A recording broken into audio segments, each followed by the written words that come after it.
Welcome in, episode 114, our final regular season gambling show of the year. And before we do how we did last week in our season records, now is, of course, the time to remind everyone how dominant we all were as a collective if you guys took my preseason gambling advice. Now, I've done this on a few shows, but it's making me feel better about life, so I'm doing it again. We gave you Jacksonville over 6.5, cash it. Kansas City over 10.5, cash it. San Francisco over 9.5, cash it. Tampa under 11.5, we called that our bet of the year, cash it. So that's 4 winners. New England, we gave you under 8.5. Gonna come down to the wire. They're sitting at 8 wins. We'll see. Indy, we gave you over 9.5. No good. Giants, we gave you over 7.5. No good.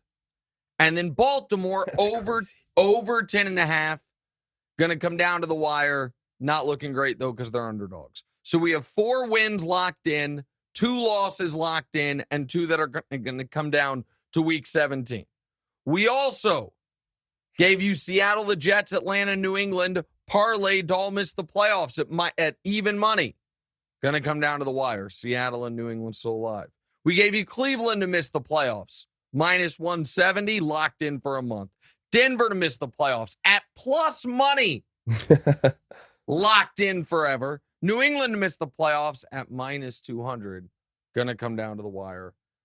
And then our long shot parlay of division winners did not come through thanks to the Colts. And then we have just sitting out there like my 4th child, my 50-1, $1 ticket on a Chiefs Niners Super Bowl exacta. That's college tuition for more than a year for your wonderful sister that's hearing back from colleges right now. Or that's a hell of a weekend for your pops in Vegas. See if we can flip that from 1 year college tuition to 4 years college tuition. We'll see. But that ticket is sitting there in a lockbox in my heart and on a betting app not to be named. So that was, preseason, just crushing the world. Week to week, Damonza, it's been a bit of a struggle. So last week, we gave you Miami plus 2.5 as the right move. They lost by 2. That's a winner. Got a little lucky. We're going to admit they were down 9. We gave you Arizona plus 3.5. All of a sudden, then at kickoff, they're like, we're starting David Blau, and they were 6-point dogs. But it covered anyway. I told you Desmond Ridder should not be trusted to be favored. But that's where the good fortune kind of ended. We told you San Francisco minus 10 that they'd only need 14 points to cover that.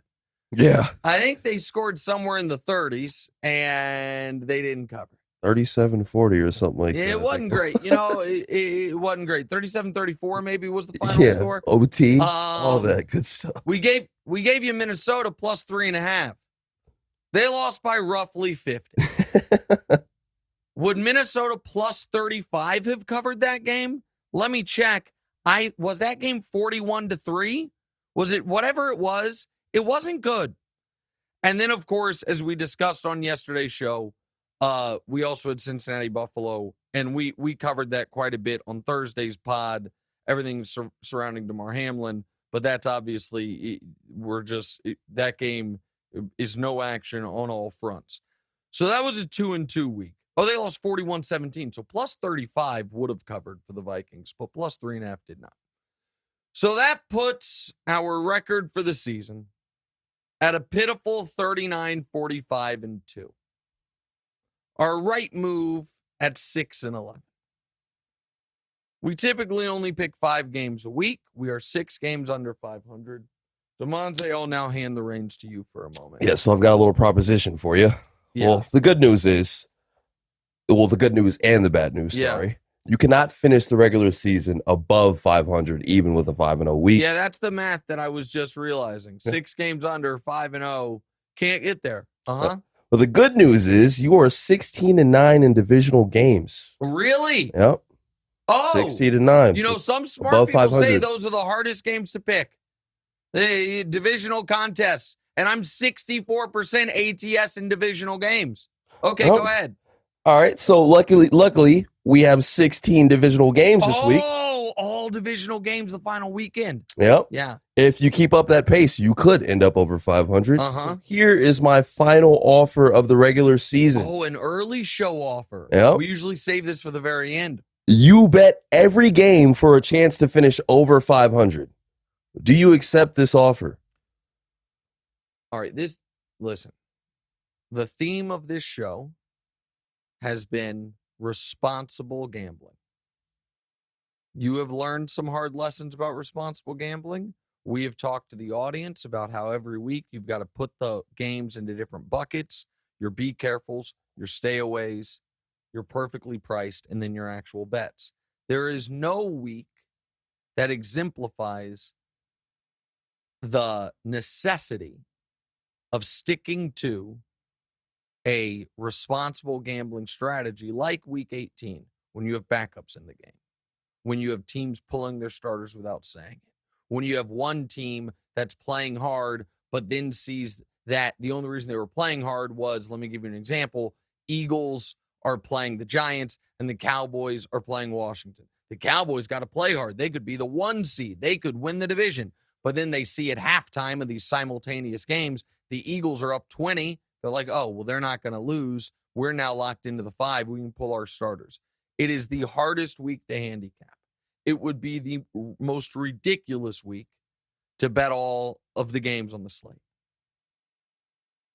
However, I have a streak on the line. Since I've been on television, I have never finished a year below 500. Now, again, the smart thing would be stick with my 5 games, go 3-2, finish a few games below 500, take my medicine. But I am not a take my medicine type. So here's what I'm going to do.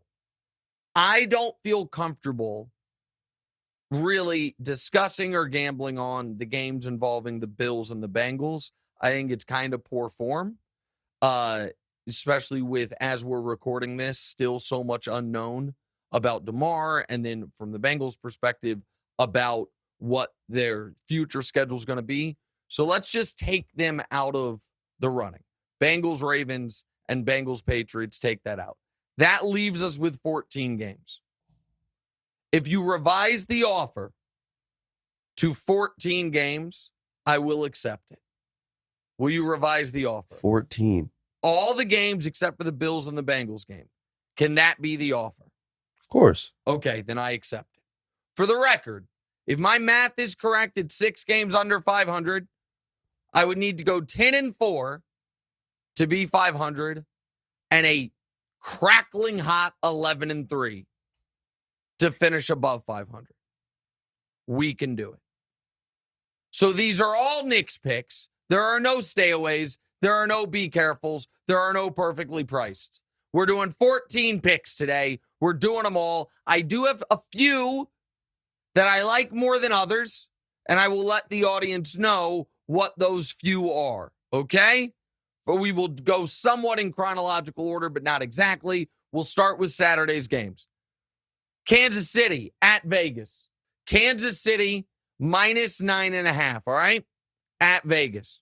For the second straight year, Kansas City is the first game of week 18, all right? Kansas City also, if you guys have noticed, has not been great at covering spreads, particularly big spreads. Vegas, on the other hand, looked awesome last week. I have been pretty smart on not including Kansas City as a big favorite throughout these picks. With that said, I think the Raiders, another double-digit blown lead last week. They can see the end of their season on the horizon. Last week, they went into that game technically still alive for the playoffs, as unlikely as it seemed and as odd as it was that they were starting Stidham. I think this is a game the Raiders play to stay healthy, get into the offseason. There's nothing a player hates more than getting dinged in the final game of the year to where instead of being able to go to a warm location for their vacation, they have to stay at the facility and rehab.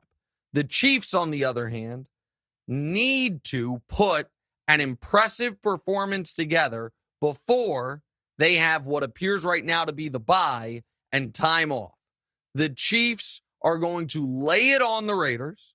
Patrick Mahomes, I don't think he's going to get there, but he's 420 yards away from the all-time single-season passing record. Travis Kelce has not scored a touchdown in 5 weeks, but Devontae had 2 touchdown catches last week, so Devontae is now up by 2. So Travis Kelce can try to at least tie Devontae Adams. He has 3 touchdown receptions, which I think he did last time. He's done. He's done this year. It was either against the Chargers or the Raiders. Regardless, I think the Chiefs put it on the Raiders offensively, and defensively, I think Stidham goes back to the player he was for the first 5 years of his career, not the player he was in that miraculous game against the Niners. All right, so Chiefs laying 9.5. Now, the Saturday night game. Jacksonville is a 6-point favorite at Tennessee. So when I was going through this, Damonza, everything screamed, ooh, Tennessee. There's a lot of reasons to go with Tennessee. You have a few of them. Go ahead. I'll let you tell me some of the reasons to pick Tennessee. Well, this is a classic Mike Vrabel cover. Yeah. Tennessee's obviously all right. Now, yeah. Tennessee's coming off of a bunch of rest. Yeah. And he covers 70% of his games as an underdog. Okay. That's all true. And Tennessee's been awful for more than a month. Right. They're starting Josh Dobbs. Jacksonville, for both teams, it's a win and you're in scenario. I understand that. Jacksonville actually technically could lose. And if Pittsburgh, New England, and Miami all lose, Jacksonville gets the wild card. And there's 2 AFC South playoff teams. So Jacksonville has a slim chance of making the playoffs even with a loss. But the winner gets the 4 seed. And it's almost more likely, and Tennessee loses, they're done no matter what. All of my smart gambling tendencies say, take Tennessee. Vrabel at least is going to keep it close. And I was ready to put in Tennessee. And then I thought about it. And I said, if one thing this show has gotten right this year, it's our faith in the prince that was promised. And the only reason that our record isn't better is because you assholes made me stop betting on it. Right when they were about to go on their winning streak, you guys put a ban on me. And because of that, I'm 1-6 betting on the Jags. Well, the ban has been lifted. I have not taken full advantage of it the way I should have. And the Jags, -6, the Jags, which brought your worst gambling moment of the year, the overtime game against Dallas, by winning. The Jags, which hurt my feelings so many times this year. Is that a stray or something? No, I'm simply saying we have had a tortured history with the Jags this year when we shouldn't have. I should have simply ignored you guys when you guys were telling me they're no good, he's not a prince, you're overrating him, all these things. Jags, -6. So we got Chiefs and Jags so far. Yeah, what could go wrong? What could go wrong? I've been right about the Chiefs all year. I've been right about the Jags all year. In my most important weekend of the year, I'm not abandoning them. Now to Sunday. Atlanta, -4 against Tampa Bay. So I understand. Last week I said, how could you ever lay 3 points with Desmond Ridder? Right? And I took 3.5 with the terrible Cardinals and ended up being David Blau, purely on the belief of how can you lay points with Desmond Ridder? But this is where week 18 is tricky. Okay? That's a really nasty line. Well, Tampa is claiming they are going to play their starters. I don't believe them. I think Brady's going to play a series or two and then be pulled for Trask or Gabbert, whomever their backup quarterback's going to be. I think Evans will be pulled. I think all of their key players are coming out of this game. And usually, even when you pull your key guys, you leave in your frontline offensive linemen, but some of their offensive linemen are dealing with injuries. I think those guys will be pulled. So I believe Atlanta, their running attack, and the fact that Tampa is locked into the 4 seed is going to roll over in this game. So I will lay the 4 points with the Atlanta Falcons. That might have been the craziest thought process that you've explained to. Why? I mean, you're just banking on that happening. Like what? Yeah, I am banking on that happening. That is correct. And I understand that I'm betting that right now If it doesn't. it's a lot of favorites, it would appear. I get that. I don't love that it's this many favorites to start with. We'll get to some underdogs later. However, it should be. Go ahead. You are 3-0 betting against Tom Brady this year. So. Well, listen, Tampa's been the worst covering team in the league because Vegas has overvalued them throughout the season. But Atlanta, I believe, is going to play hard and play all their guys. Tampa is claiming they're going to play their guys. I don't believe them. Atlanta -4. Next, another favorite. Minnesota -7.5 at Chicago. So the logic on this, you saw Justin Fields not playing. Okay. Justin Fields not playing in this game, which kind of sucks for him because he is record-wise. Yep, about 60 yards away from breaking Lamar Jackson's single-season quarterback rushing record. He can't do it, though. He can't do it because he's not playing. Wait, who'd you say he's not playing? Justin Fields. What did I say? Maybe Justin Fields. I thought you said Justin Jefferson. No. Justin Fields is not playing. Okay. He's not playing, so he can't break Lamar Jackson's single-season rushing record. Minnesota is coming off a terrible performance. They could get the 2 seed, but they won't. They are essentially locked into the 3. Now, is there a piece of me that otherwise would be concerned about Minnesota? Remember what I said earlier. I said you've got to be careful in Week 18 that a team, you lay a lot of points with them, and then at halftime, they're like, wait, we're playing for nothing. If the Niners win against the Rams, or against the Cardinals, which they will, Minnesota's playing for nothing. They're the 3 seed. However, the Vikings game is at 1 o'clock. The Niners game is at 4:30. So the Vikings will literally not know anything about the Niners result until they're done. So they will play their entire game believing we're alive for the 2. We have to win, and we have to have San Francisco lose. San Francisco will kick off when their game is over. So that incentivizes the Vikings to play hard. The fact that they're coming off their worst game of the season. But couldn't the players think about it just like you think about it, though? What do you mean? Like Minnesota knows we could win, but what are the chances of San Francisco losing to Arizona? Yes, but you're right. The players could think about it like that, but the coaches won't. And the coaches, I feel like football players, when they're in the game, have to play hard because of the dangers around. Right. What happens if coaches pull players? The coaches aren't going to pull their guys, especially because they can't get the bye. So they need to have some type of good feeling momentum going into their playoff game, which is coming up in a week after this game against the Giants. Now let's go to Chicago. Chicago, alive for the number 1 pick if they lose. And you might say, well, Houston's not going to win. We're going to talk about that game in a moment. Houston's playing Indy. They, of course, could win because anyone could beat Indy. So, that, it's on the board. Conversely, if Chicago were to win, they go from potentially they could lose the number 2 pick because they're 3-13. Arizona and Denver are both 4-12. So Chicago wants to lose. I would love this game so much more at 7. And I will tell you right now to the betting public, when we're doing this is 7.5. This is a game I would wait until Sunday morning. If the line moves against you and goes to 8, no worries. But if it moves for you and goes to 7, that is a huge benefit. But I think Minnesota plays a good game. I think Minnesota plays motivated. I think Chicago actively wants to lose and is not starting Justin Fields. For all those reasons, I'll lay 7.5 with Minnesota. And now another favorite. We're getting to the underdog shortly, I promise.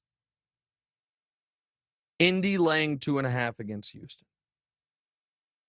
So this right here is one of the oddest games of the week.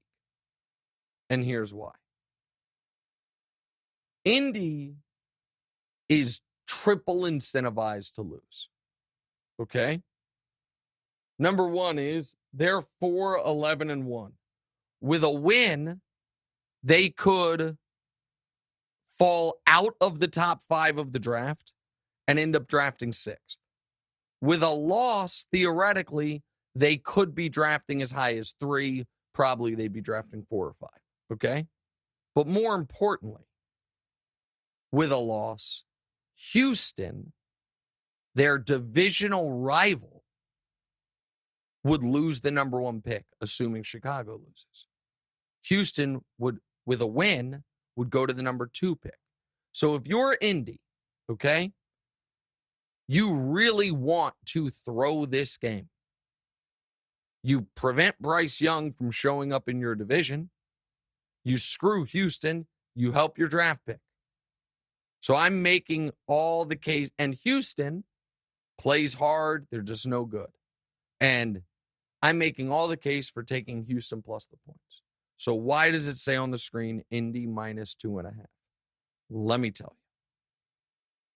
Because if we know anything about Jeff Saturday's Colts, that the one time he's likely to win is when they want to lose. And I also believe Houston will be telling Lovie Smith that winning this game is not an option. Figure out a way to lose. This is such a fascinating spot where should be a good game. One day there is going to be an NFL team that just says league integrity be damned. And in a spot like this, just have the quarterback throw picks. It takes the opening kickoff, runs out the back of the end zone, self-safeties, just makes it blatant. As soon as they're trailing in the game, takes knees the rest of the way, just says screw it. Why not, though? Well, the league would kill them. Yeah. But it's that one day it'll happen. I don't think that's this week, but I do think Indy screws up and the Jeff Saturday era ends with a flourish of a win that puts the number 1 pick in their divisional rivals' hands and knocks them out of the top 5 of the draft. Indy minus 2.5. Next, Miami catching 1 against the Jets, our first dog.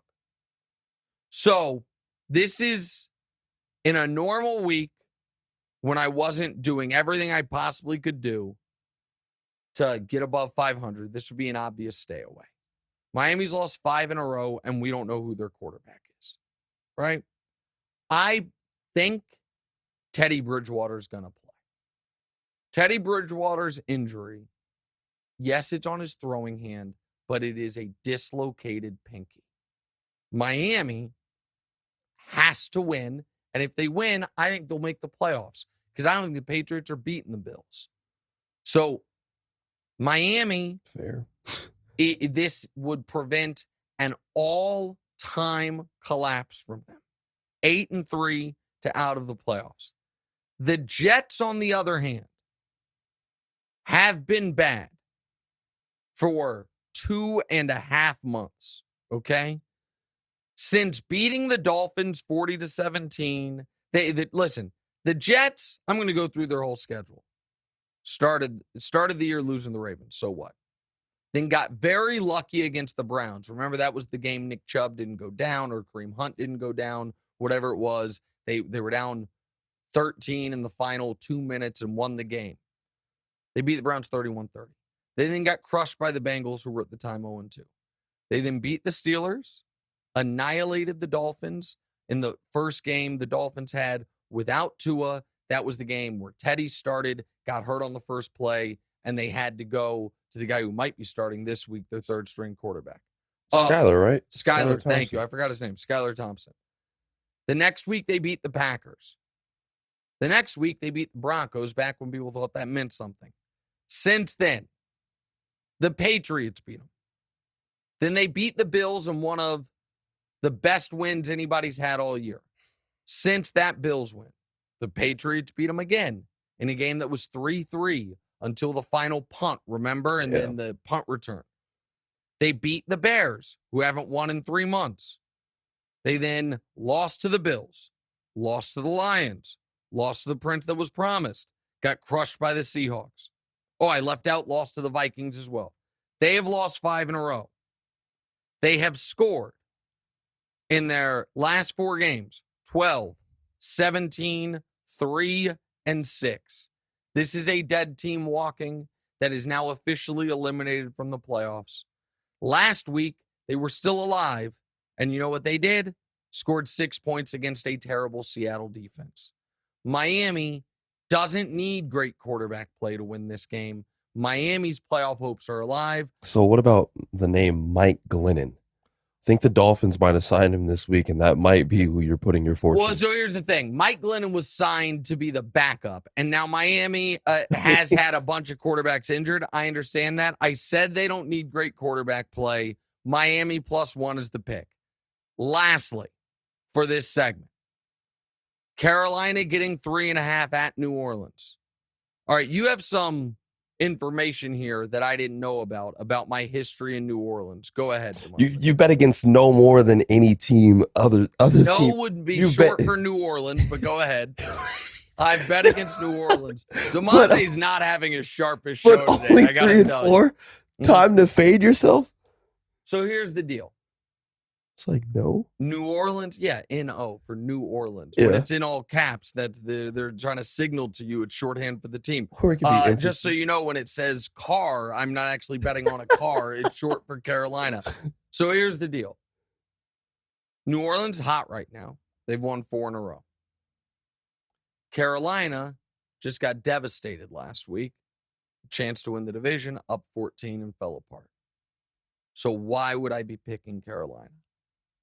I think Carolina likes Steve Wilks, the players, and I think they want him to be the head coach next year. I don't know that he will be, but I think it's what the players want.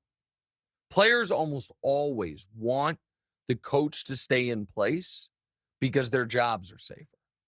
When a new coach comes in, there is massive roster churn. So it has to be a really disastrous coach for the players to want the coach fired because their jobs are in jeopardy. I think they like Wilkes. I'm also getting 3.5 points. I also think they can run the ball on most teams. Tampa, they weren't great running the ball against them. I think they can run the ball there. Darnold, kind of playing for his NFL future a bit. He looked like he was going to be relegated to career backup.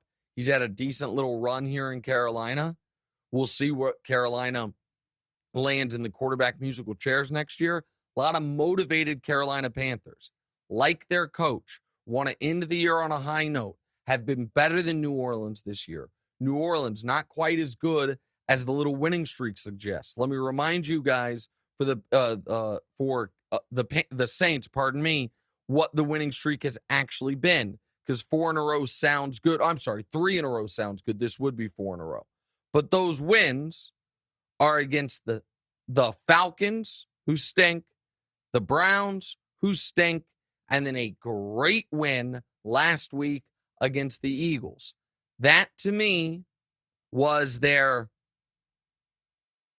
end of their season. We beat the Eagles. We showed we're better than, you know what I mean, our record suggests. If we hadn't blown that game against the Bucs a few weeks ago, we'd be right there. But the Saints offense, its last 5 weeks, 0, 16, 21, 17, 20. I don't want to lay 3.5 points with a team that can't break 21 points. Carolina's going to be able to run the ball. Carolina's going to play hard for their coach. Carolina +3.5. So for our first half of picks, Kansas City -9.5, Jacksonville -6, Atlanta -4, Minnesota -7.5, Indy -2.5, Miami +1, Carolina +3.5. A bunch more underdogs and the rest of the slate next. What's Right, episode 114, our Week 18 gambling show.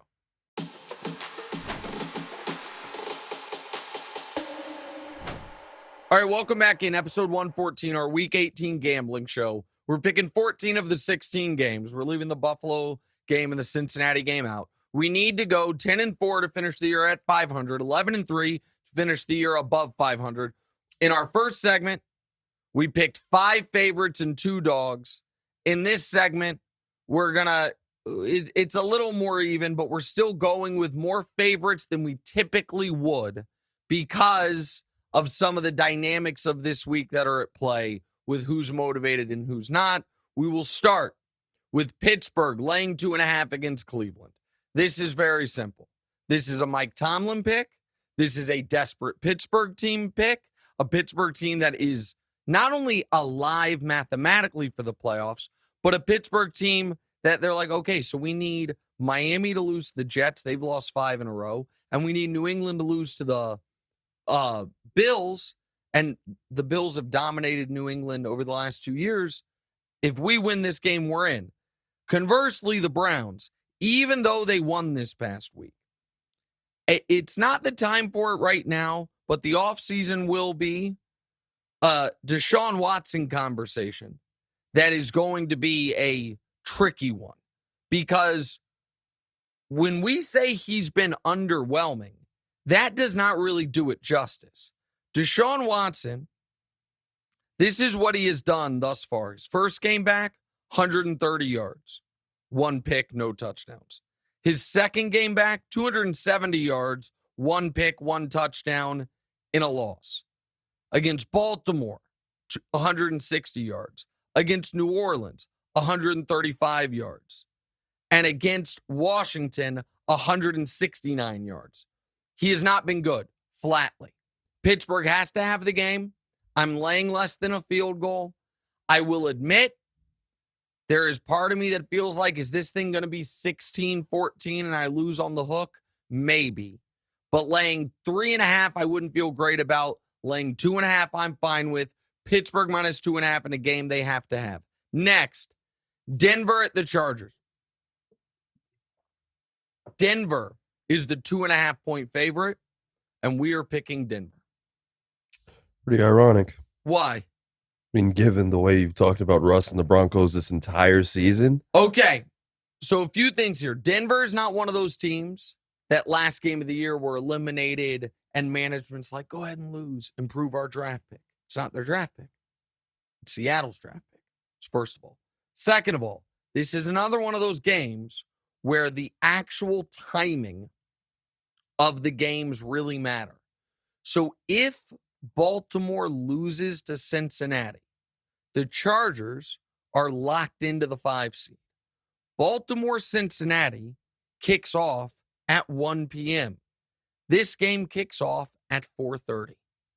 So if you believe, like I do, that Cincinnati is going to beat a Baltimore team that is almost assuredly going to be starting Tyler Huntley, then what we are going to have is a situation where the Chargers, who have been ravaged by injury this year, cannot improve their seed and cannot fall backwards in the seeding.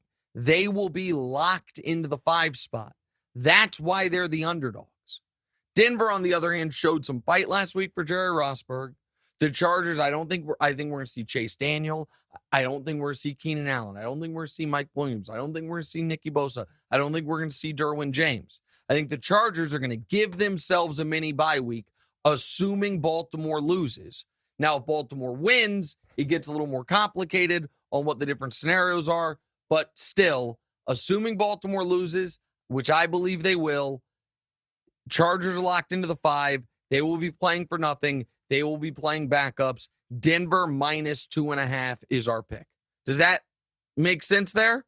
If this game was at the same time as Cincinnati-Baltimore, I'd feel differently. But this game being 3.5 hours later means they can pull everyone or not even start guys if Baltimore Cincinnati goes the way I think it will. Next, Giants getting 14 at Philly. It is flatly too many points, even with the Giants playing backups, when we don't know if Jalen Hurts is going to play. Philadelphia needs this game, obviously. They win the game, they're the 1 seed. If not, they could fall all the way to the 3 or to the 5 line, and they almost assuredly would fall at least to the 2 line. Because I believe San Francisco, more on them in a minute, is going to beat Arizona. But the Giants, here's the thing about the Giants playing backups. Their backups aren't much worse than their starters. The Giants don't have a ton of talent. The Giants are staying in games and beating teams through coaching and hard play, which you will get from the backups. Is Tyrod Taylor that much worse than Daniel Jones? I don't know. And so if the Giants starters were playing, because the Giants are locked into their seed, would they be getting 14 points? No, certainly not when Gardner Minshew might be the quarterback in this game. And if it is Jalen Hurts, I think it'll be a very conservative Jalen Hurts game plan, trying to make sure he doesn't get hit. So the Giants getting 14 points, it's flatly too many points. Seems like you have a take on this, Damonza. I mean, I think that line is kind of telling you that Jalen Hurts is going to be playing. How the heck are they getting 14? I think the line is telling us that the Giants are resting everybody. Yeah. But I just don't think that matters that much for that team. So Giants plus 14 is our pick. And put some respect on Daniel Jones' name, man. I won't do that. Steady improvement every year. Steady improvement. Yeah. So he's approved from unplayable to slightly below mediocre. I won't put a lot of respect on his name. What? The Giants are also plus 600 on the money line. Yeah, I don't think they're going to win. Because Philly needs the game. Yeah. So I don't think they're going to win. A team that I know is not going to win is the Cliff Kingsbury, David Blau coach quarterback combo. This is a team that I don't think likes their coach, and I do think he might be on the way out. They are playing San Francisco. San Francisco is laying 14 points. I will lay the 14 points. Remember I said last week Jared Stidham, that when the Niners were laying 10, I said that they only need to score 14 to cover it against Jared Stidham. Yep, and it went to overtime. Mm-hmm. To cover 14 against David Blau, I think they need 17. Okay, I was going to ask you, how much better are the Raiders than the Cardinals in your opinion? Much better. DeAndre Hopkins isn't playing. The third string quarterback is playing for Arizona. Now the only little bit of fear I have is JJ Watt's final game ever. But but there is not enough around him. San Francisco, highly motivated. Because San Francisco, let me make sure I'm correct on this. Hold on. There is one note. I want to make sure I've got this right about the timing of these games. Yes, okay, that's what I wanted to make sure. Philadelphia and the Giants are playing at the same time as San Francisco and Arizona. So, will I admit, there is potentially a little bit of fear that Philadelphia wins and San Francisco loses motivation. Here's why there is not. Because I believe earlier in the day, the Vikings will have beaten the Bears. And so even if Philadelphia is up by 30 and San Francisco knows, we can't get the 1 seed, they will know, assuming the Vikings have won. But if we lose, we fall to the 3 seed. And then we'd be going to Minnesota in round 2. And we don't want that. We'd rather that game be outdoors in our building. So as long as the Vikings win the early game, no matter what's happening in the Philadelphia game, San Francisco is motivated. That defense got embarrassed by Jared Stidham last week, right? So I think defense is going to be on fire. I think San Francisco will hold Arizona to single digits. I'll lay the 14 points. Next, Dallas minus 7.5 versus Washington. Washington is starting Sam Howell. He is a 5th-round rookie. Sam Howell showed you so much after you drafted him that he was your third-string quarterback behind Carson Wentz and Taylor Heineke. Washington is falling apart at the end of the year. Dallas's defense and defense alone is enough to cover this 7.5. Dallas also, because, again, this is another one of those games where at least in the beginning of the game, Dallas is going to be highly motivated because the division is available for them. Now, is there a little concern that Philly will be annihilating the Giants and Dallas will pull people? Yes. That's why week 18 is tough. But as long as the Giants, if I'm right about the Giants being able to keep it within 2 scores, Dallas is not going to be able to just say, okay, this game's meaningless. We're locked into the 5 seed.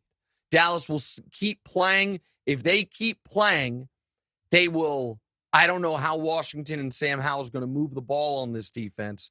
And Dallas also is motivated to get up huge early so they can get guys out of the game. Dallas minus 7.5. Next. This is one of the only games where I'm the team that has nothing to play for. I am picking over the team that has everything to play for. The Rams getting 6.5 at Seattle. I'm taking the Rams. So Seattle, if they win, they're alive for the postseason. I'm taking the Rams because the Sean McVay, Baker Mayfield offense against bad defenses can move the football. Furthermore, Sean McVay had a very interesting press conference on Wednesday when he was talking about how this was a professional failure and embarrassment of a season. I don't think they are ready to just roll over. I think they want to end the season on a strong note. They also don't have their draft pick. It goes to Detroit. So they are not incentivized at all to lose the game. I'm not saying they're going to win the game, but I don't think they're going to get blown out. I think Baker is highly incentivized to try to put more good football on tape. I'm getting 6.5. I'm going to jump on the Rams. If you're thinking about actually betting this game, this is another one of those games where the line is in a place where if it moves against you, it doesn't kill you. If it moves down to 6, if you think about betting the Rams, I would wait to see if it moves up to 7, which is obviously a huge number. Yeah. I don't think the Rams win outright, but I do think they keep it close. The Rams plus 6.5. And lastly, my favorite bet of the week, Detroit plus 5.5 at Green Bay. I think Detroit's going to win this game. I would be shocked if Dan Campbell's team gets embarrassed. Now, I understand the level of concern, which is if Seattle wins, Detroit is eliminated from playoff contention before this game kicks off. This is the night game.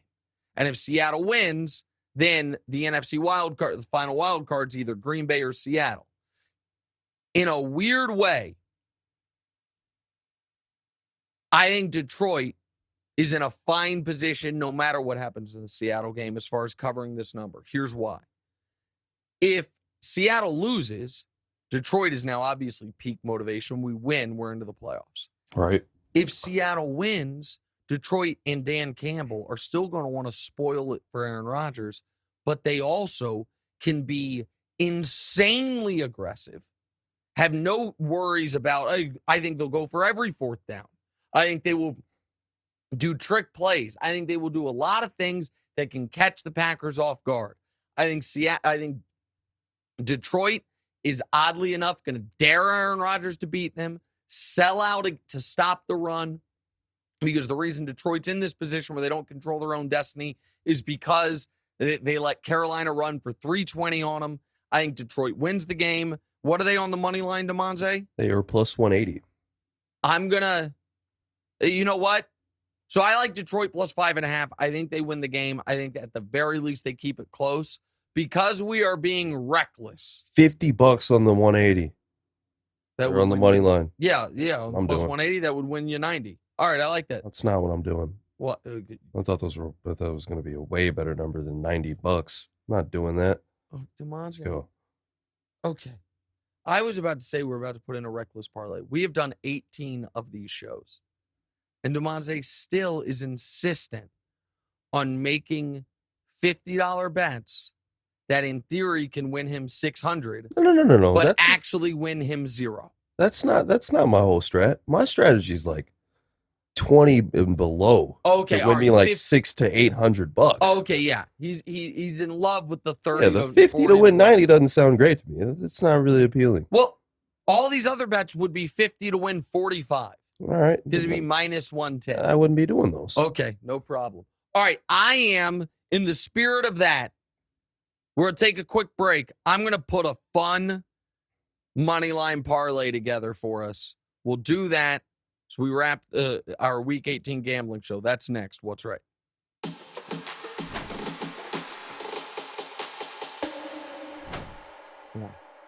All right, welcome back in Week 18 gambling show. We're breaking all our rules. We're betting almost every game. The bets are as follows: Kansas City -9.5, Jacksonville -6, Atlanta -4, Minnesota -7.5, Indy -2.5, Miami +1, Carolina +3.5, Pittsburgh -2.5, Denver -2.5, Giants +14, San Francisco -14, Dallas -7.5, Rams +6.5, Detroit +5.5. Now, I understand that is 9 favorites, 5 dogs, not ideal. It's a lot of stuff we normally wouldn't do. Luckily, we're going to go 11-3 and finish above 500. I'm manifesting it. I'm also going to give you guys, this is more up your alley, Damonza. How does plus 1,200 sound to you? This would be good. 50 to win $600. We're going to call this the Lions make the playoffs parlay. Okay? It is Detroit on the money line plus the Rams on the money line, because the Rams have to beat Seattle for Detroit to make the playoffs. And then we are throwing in order to make it just a little bit more. Oh, wait, hold on. I can make it a little bit better, I think. Does it make it? No, we're not including that one. Just to make it a little bit more juicy, the Chiefs on the money line and the Niners on the money line. 2 teams that I am certain are going to win and have something to play for. So the Chiefs to win against the Raiders. The Niners to win against David Blau and the Cardinals. The Rams and Baker Mayfield to go to Seattle and win, which would make Detroit at Green Bay a win and in game, and Detroit to win that game. It is 12-1. I am making myself that offer, and I am taking that offer. That's our Week 18 gambling show. Good luck to everyone. Don't do what we did. Gamble responsibly. We'll see you on Monday. Hey, it's Nick Wright. Thank you so much for watching. Please do us a favor. Click subscribe. It helps my ego, and Damonza's got a financial bonus writing on a number of YouTube subscribers, so help him out. And also, click the bell. I don't know what the bell does, but they tell me to tell you to click the bell. And your audio listeners, people that have commutes, drives, whatever it is, subscribe to the podcast as well, wherever you get the podcast. Same show, just in your ears instead of through your eyes. All that, check it out. Appreciate y'all.